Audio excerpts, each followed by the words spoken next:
What's up, YouTube? Riptide Reptiles here. Gonna be making another leopard gecko care video for the series. Today's video is gonna be on heat, how to do it, how not to do it, everything you should do, how you set it up, how you monitor it. Simple, quick, to the point. So, gonna just start off. There's one way you can heat your aquarium.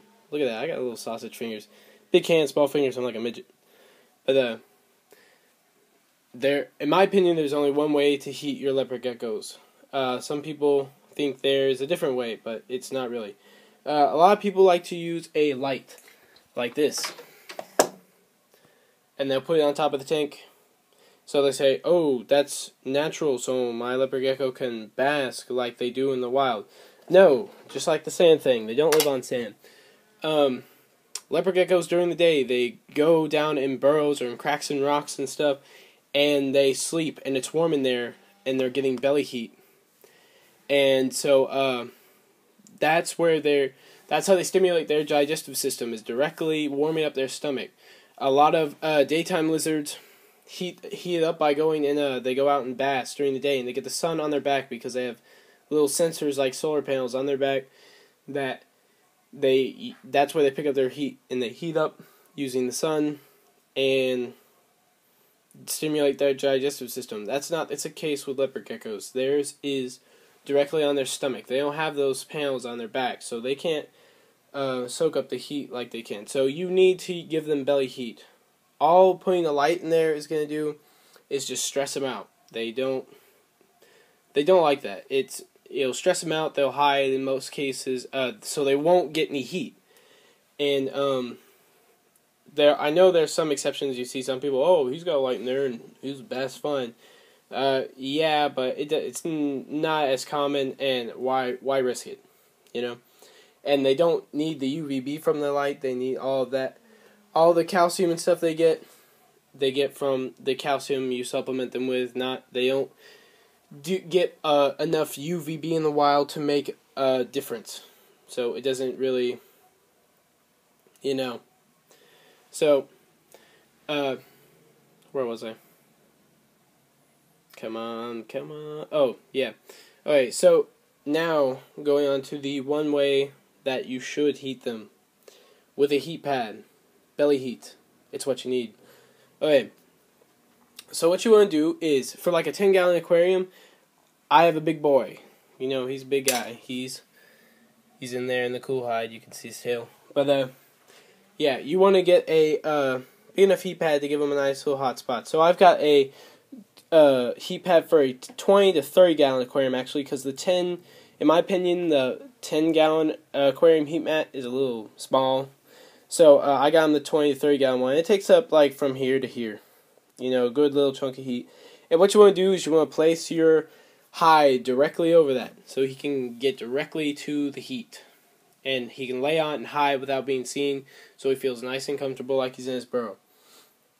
And the temperature you want set up for him is between 88 to 91, which I think is perfect right now.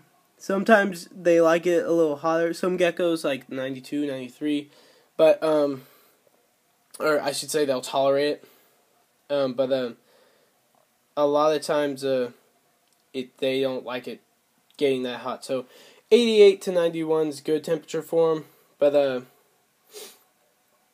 yeah, that's what you want. And you want to give them gradient. So you don't want the whole cage to be 91. You want hot side, cold side, because they're not warm blood like us where we have a set body temperature. Theirs is a constant, what's the word I'm looking for? Theirs is constantly changing, so they have to thermoregulate. So you want a hot side, and then so they can get as hot as they want, and they can move more towards the cold end the more they want to thermoregulate. And you get in your cool side, and you want that temperature to be around, just like my house is 72 degrees, but since it's going to be a little warmer in the tank, I know it's going to be in the low 80s, high to mid 70s, which is perfect. So that gives them all the gradient they like. And that's how they thermoregulate, is going back and forth. He's in and out all day. So that's how you want to heat them. And what I like to do is, actually no, I'll cover this part first. A lot of people will get the dial thermometers, that it's just a little dial with a little thing on it, and you suction cup it to the side of the cage. You do not want that for any reptile, because that's not what your those just measure the temperature in the air. You want to measure the heat on the ground where the lizard is going to be. So no, you don't just take it and go, oh, I'll just stick it on the ground.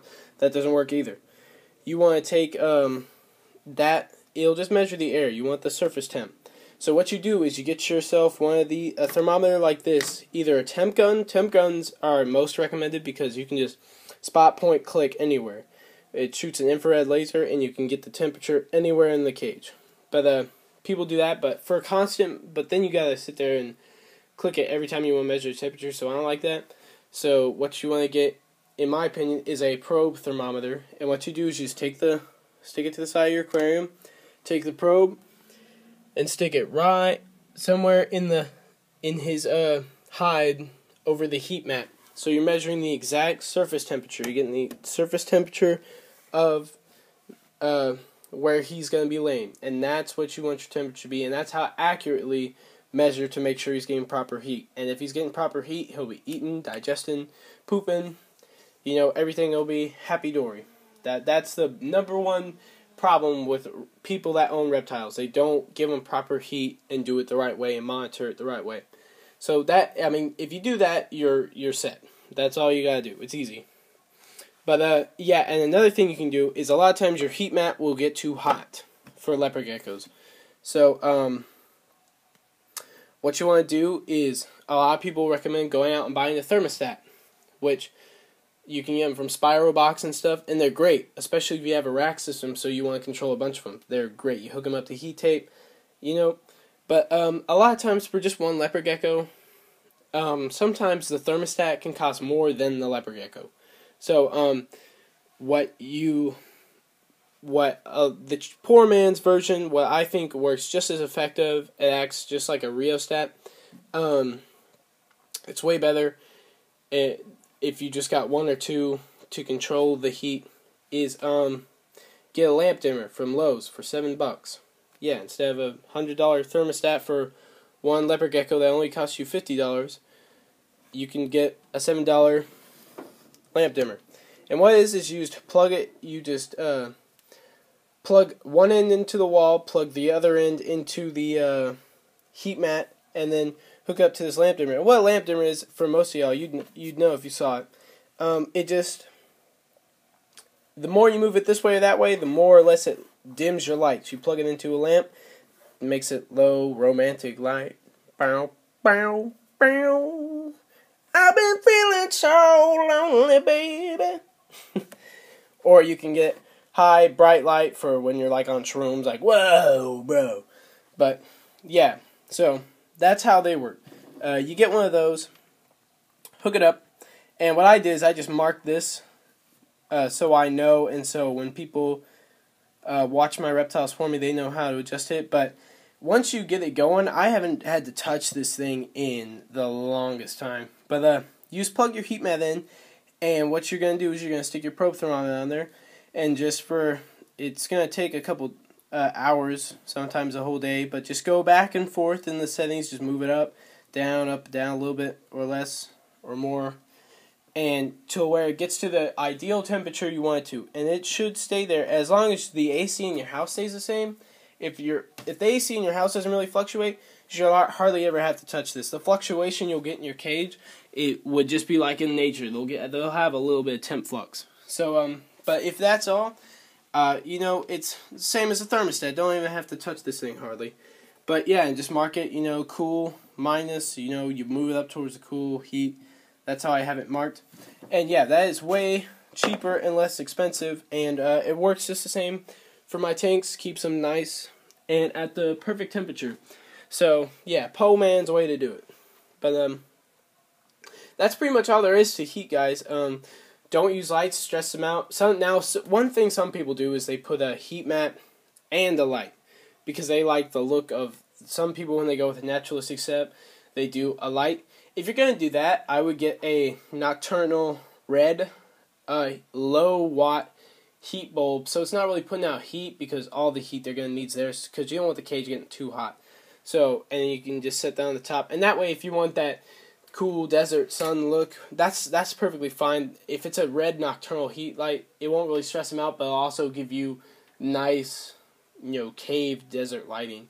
It'll be even cooler than just having a straight big bright bulb up top. So if you're going to do that, go with one of those. But yeah, that's all you need for heat. 88 to 92 degree temperature gradient. You want your cool side. Heat mat over there with a probe thermometer directly on it. And get yourself a $7 lamp dimmer from Walmart. Best way, in my opinion, to heat it up if you're on budget. So, yeah, thanks for watching this video, guys. Rate, comment, subscribe. Hit me up. I'll give you guys shout-outs. Anything. Request any videos you want to see. Ask me any questions. You can PM me if you got a really specific question. And, yeah, look forward to the next video, guys.